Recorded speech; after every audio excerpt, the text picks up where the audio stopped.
चलो विद्यार्थी मित्रों જોઈએ સ્વાધ્યાય 4.2 અને 4.2 ની અંદર દાખલા નંબર 5 એક કાટકોણ ત્રિકોણનો વેધ તેના પાયા કરતા 7 સેન્ટીમીટર નાનો છે। કાટકોણ ત્રિકોણની વાત આવી મિત્રો એટલે કાટકોણ ત્રિકોણ પહેલા બનાવવો પડે।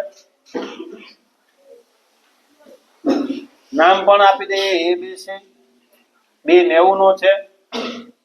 કર્ણની લંબાઈ આપી છે મિત્રો 13 સેન્ટીમીટર આપી છે આપને। ફરી રકમ વાંચીએ તો એક કાટકોણ ત્રિકોણનો વેધ તેના પાયા કરતા 7 સેન્ટીમીટર નાનો છે। જો કર્ણની લંબાઈ 13 સેન્ટીમીટર હોય તો બાકીની બે બાજુઓના માપ શોધો। બાકીની બે બાજુઓના માપ શોધો। તો પાયથાગોરસનો નિયમ છે ત્રિકોણ ABC માં ખૂણો B 90 નો છે એટલે આમાં નિયમ ઈ લાગશે કે કર્ણનો વર્ગ બરાબર બે બાજુના વર્ગોનો સરવાળો। પણ પહેલા તો આપણે શું ધારણા શું કરવી જોઈએ? ત્રિકોણનો વેધ વેધ એટલે આ AB અને પાયો એટલે BC। પાયો એટલે BC। વેધ તેના પાયા કરતા 7 સેન્ટીમીટર નાનો છે। કોણ નાનું છે? વેધ। તો હવે ઓટોમેટિક આપને ખબર પડે આપણે પાયો ધારવો પડશે। ધારો કે કાટકોણ ત્રિકોણનો પાયો ધારો કે કાટકોણ ત્રિકોણનો પાયો પાયો એટલે કે BC x સેમી છે। હવે લખવાનું કાટકોણ ત્રિકોણનો વેધ કાટકોણ ત્રિકોણનો વેધ પાયા કરતા 7 સેમી નાનો છે। જો મોટો હોય તો મોટો કરવાનો અને નાનો હોય તો બાદ કરવાનો અને મોટો હોય તો પ્લસ કરવાનો। તો કાટકોણ ત્રિકોણનો વેધ કાટકોણ ત્રિકોણનો વેધ વેધ એટલે AB બરાબર કોના કરતા નાનો છે? પાયા કરતા 7 સેમી। તો આપને વેધ મળશે x - 7। આ આપણે ધારણા કરી x આ આપને મળશે x - 7। હવે પાયથાગોરસના નિયમ મુજબ કર્ણનો વર્ગ બરાબર બે બાજુના વર્ગોનો સરવાળો। તો પાગોનીમુ એટલે પાયથાગોરસના નિયમ મુજબ કર્ણનો વર્ગ કર્ણ એટલે AC બરાબર એક બાજુ એટલે AB અને બીજી બાજુ એટલે BC। એ બે બાજુ જ મેળવવાની છે આપણે।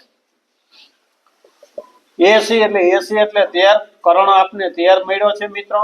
AB આપને મળ્યો AB x - 7 અને વત્તા BC એટલે x।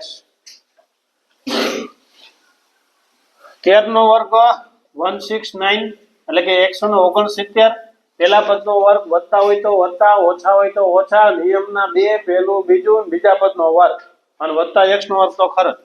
ચાલો પહેલા પદનો વર્ગ ઓછા નિયમના બે પહેલું બીજું અને હંમેશને માટે બીજા પદનો વર્ગ એટલે કે 7 નો વર્ગ હંમેશને માટે પ્લસ જ અને x નો વર્ગ 169 x નો વર્ગ 7 2 14 x 7 નો સ્ક્વેર 49 અને પ્લસ x નો સ્ક્વેર। ચલો મિત્રો હજી એક સ્ટેપ 169 x નો વર્ગ એટલે કે 2x નો વર્ગ -14x અને પ્લસ 49।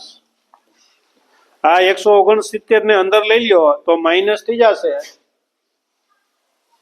2x નો વર્ગ -14x પ્લસ 49 અને માઈનસ 169 બરાબર 0। તો 2x નો વર્ગ -14x 169 માંથી 49 ને બાદ કરો તો કેટલા વધશે?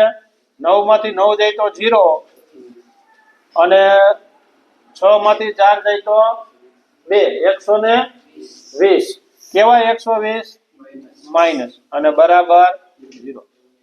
હવે 120 ગુણ્યા 2 અથવા 2 તમે જો કોમન લઈ કરી શકો તો પણ આમાં થઈ શકે. તો આપણે આમાં કોમન લઈ લઈએ કે જેથી કરીને સમીકરણ નાનું થઈ જાય.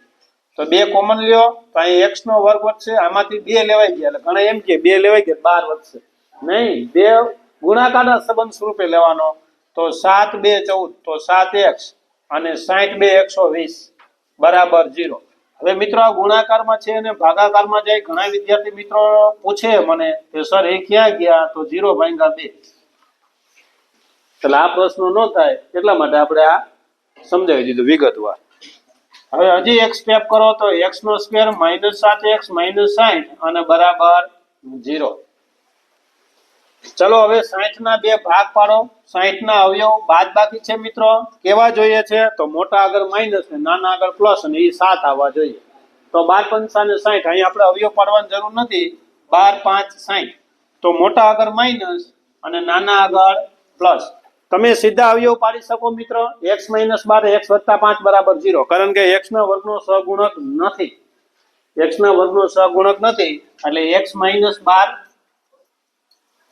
અને x + 5 બરાબર 0. અથવા તમારે જેમ સાદુરૂપ આખું આપવું હોય તો પણ ચાલે. તો x - 12 બરાબર 0 અથવા x + 5 બરાબર 0. તેથી મિત્રો